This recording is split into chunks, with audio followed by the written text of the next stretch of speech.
Good afternoon, ladies and gentlemen of YouTube. Your resident Ned Spotos coming at you. Ready to give you some more philosophy into my world. Welcome to the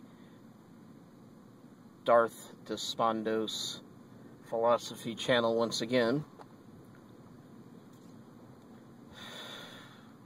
It's a hot day out here, I tell you. Yeah, anyway. Well, what I want to talk about today, I want to talk about my world as I have to deal with logical fallacies. And oftentimes it's with somebody like my dad. And I find out that his whole reality and the way he thinks of the world and the way he tries to illustrate his points, they're all based on logic that has been fallacious. And that's why he gets so angry. Because he just, he listens to news and he listens that is fallacious, that knows how to push people like him, like they know how to push his buttons. They know what to say. They know how to get them aroused. They know how to rabble-rouse them. Because rabble-rousing is just, it's just emotions injected with fallacious thinking to jump to a conclusion. So, if he actually stopped to think, logically, without fallacy, about things, a lot of his anger would go away. Because he's basing it all on things where he's jumping to a conclusion that probably isn't even real. Probably not even true or even there.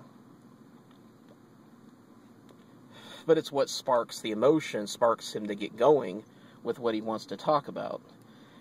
And he just yells and screams and says this and says that and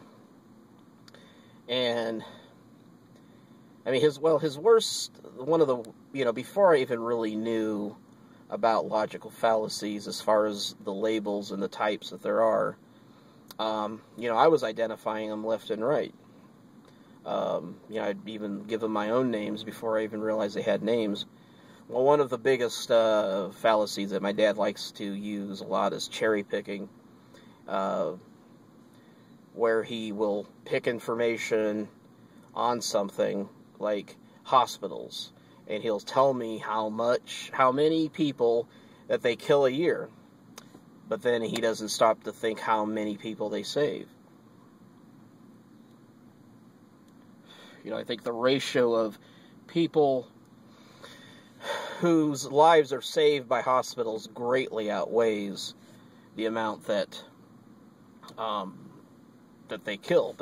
And then he just leaves it at that. He doesn't even, I mean, yeah, okay, if there's a way we can reduce the number of people dying in hospitals, then let's focus on that. Let's not focus on the negativity part of it. We already got that part of it. Let's talk about what we can do better to better hospitals and better technology, better science, all that stuff. But no, he just wants to rabble-rouse. And I told him, it's like, Dad, you got to learn how to identify what you're saying is, whether or not it's a logical fallacy or not.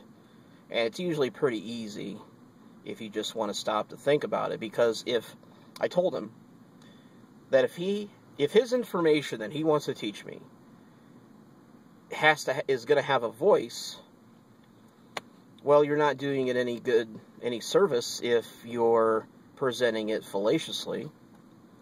Because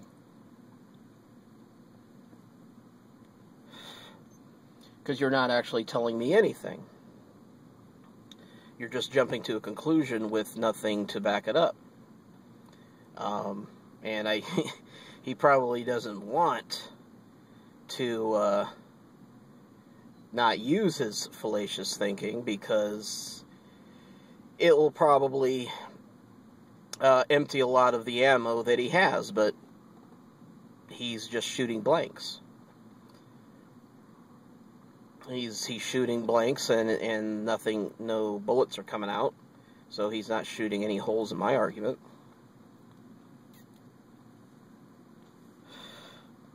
And he often uses the red herring. Not so much. I mean, red herring is more with people. It's like if you're telling them something and they don't want to hear it, they just say, well, one thing that he would always say is, I was telling him how he could have done a better job at being a dad, and he shouldn't have done this and he shouldn't have done that. And he says, well, I put food on the table, I put clothes on your back. It's like, okay, Dad, well, what does that have to do with what you should have done better? You're just sidestepping the issue by trying to divert the attention away from the argument at hand. It's like, and you get really mad, it's like, well, even kidnappers will feed their kidnapped victims, you know, mostly. You know. So big deal, you know. So, oh, they work really hard. It's like, well, so do washing machines. Oh, he gets pissed. Of course, that's a line from Christmas Vacation, but...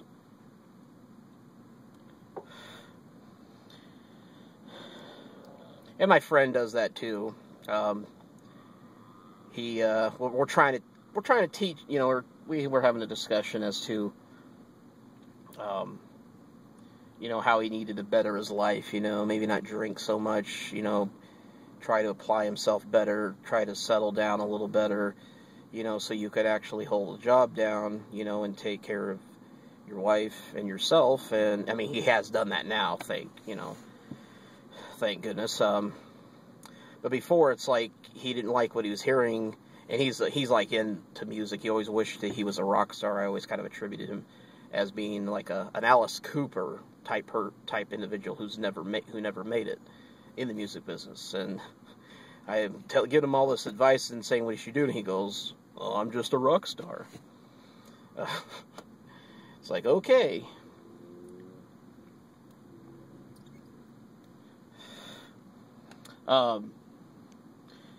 And logical fallacies are really difficult, you know, to sidestep, and I have my own fallacious demons, so to speak, so, the straw man is very difficult for me to shake sometimes. But I often find that,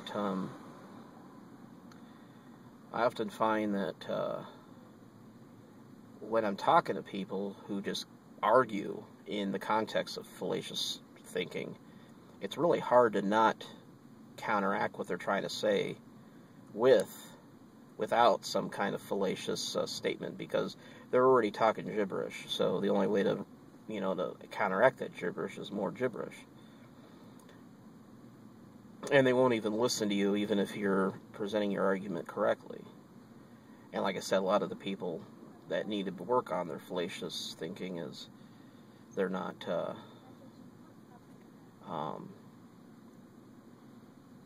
they don't know about logical fallacies much anyway. So they don't know to try to not do it sometimes. So, but anyway, if I have more information to tell you about later on, I will certainly do it, since I'm sure there'll be more stories to tell. Talk to you later.